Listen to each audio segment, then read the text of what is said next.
Or the company may have a high total asset turnover. That means you don't need as much assets to generate uh, $1 of sales, or your EM is high. Remember, EM is debt equity ratio. So you have high debt. So let's calculate these numbers for NVIDIA.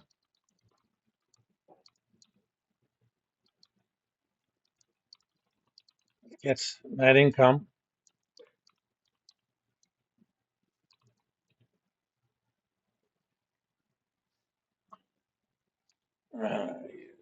29.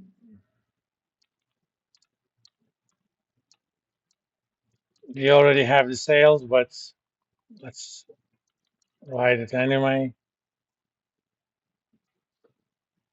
60,922. 65,828. And total equity,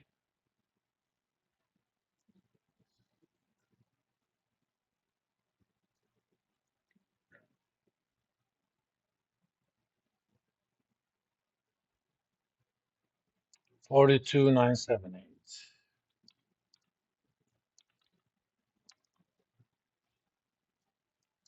So what's PM? Net income over sales.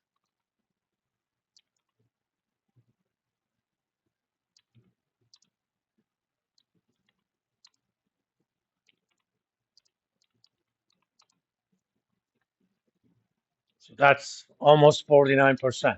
Okay. That's actually a pretty high number. Normally, for most companies, PMs can be less than 10%. But given the nature of NVIDIA's product, that's not the case. Let's look at EM, equity multiplier, which is 1 plus net equity ratio, which is equal to total asset over uh, total equity.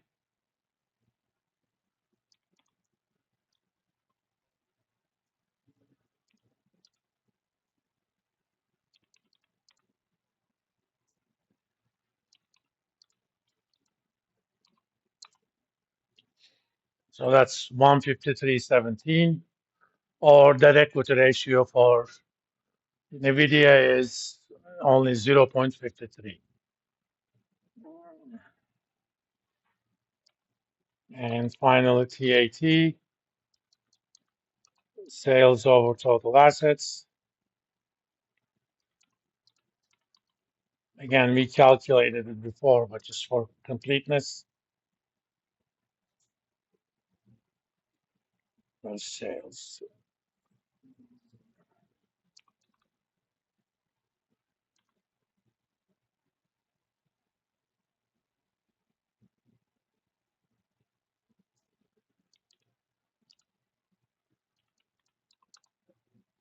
0.92.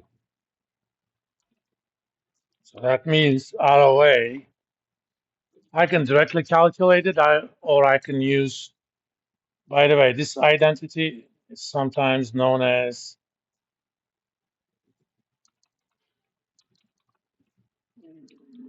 Baby DuPont identity. I mean, I call it Baby DuPont identity.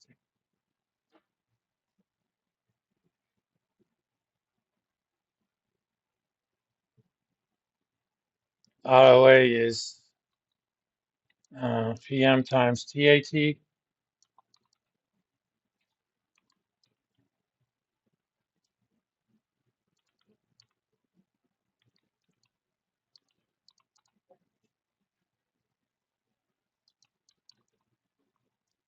And ROE is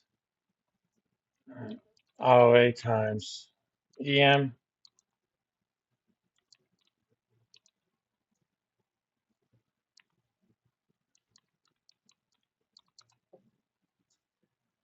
Almost 70%.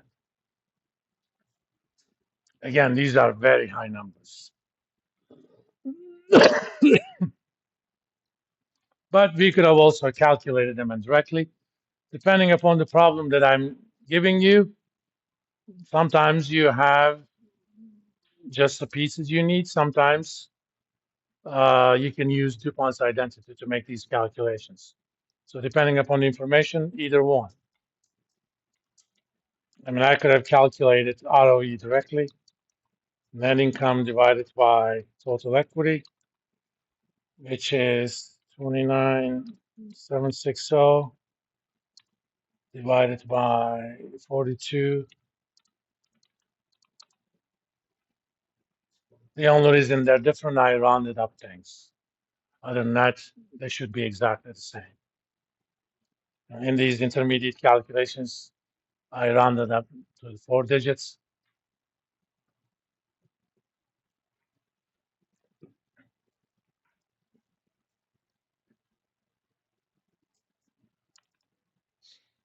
You want these numbers to be high, but you also kind of want to make comparisons within the same industry.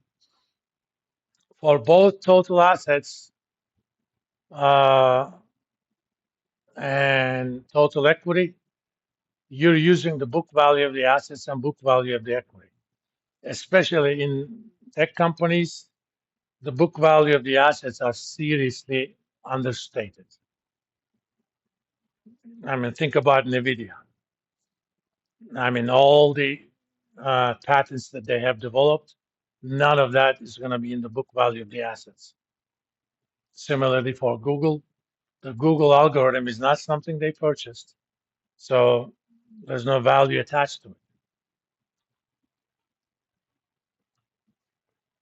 But at least you can make comparisons based on uh, PM, because that doesn't depend on book value. But even those, you got to make calculation comparison in the same industry. I mean, you cannot compare profit margin of NVIDIA with the profit margin of what you want to call Walmart. It's completely different businesses. NVIDIA is in a very high margin business. Uh, you know, they make a lot of money, but they make it over sales of 60 billion. On the other hand, Walmart makes a lot less money per dollar, but they have 10 times as much sales. All right. Uh, we'll do problems next time, but let's look at the growth rates, which are related to ROE and ROA. The first one we're going to look at is internal growth rate, IGR, which is simply equal to, I'm going to call this A over 1 minus A, where A is equal to ROA times 1 minus dividend payout ratio, or ROA times retention ratio.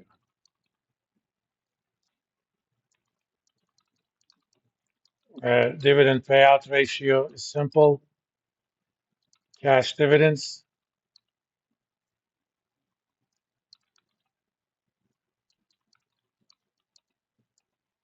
divided by net income.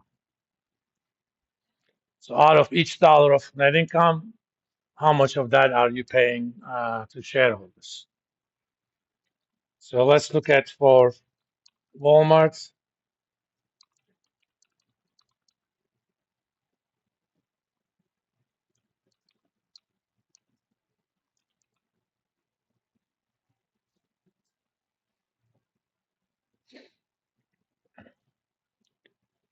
And you're going to find the dividends and statement of cash flows.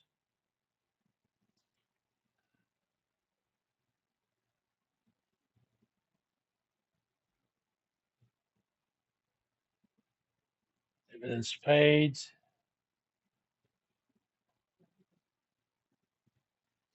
$61.40.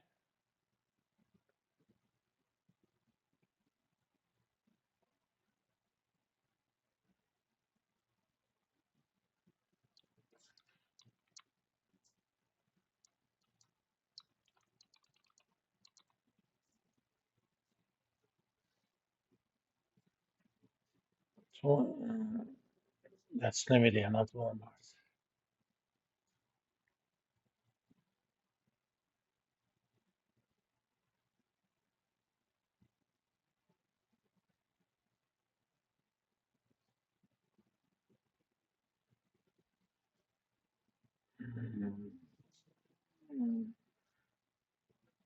Since I'm doing it on a consolidated basis, 16,270.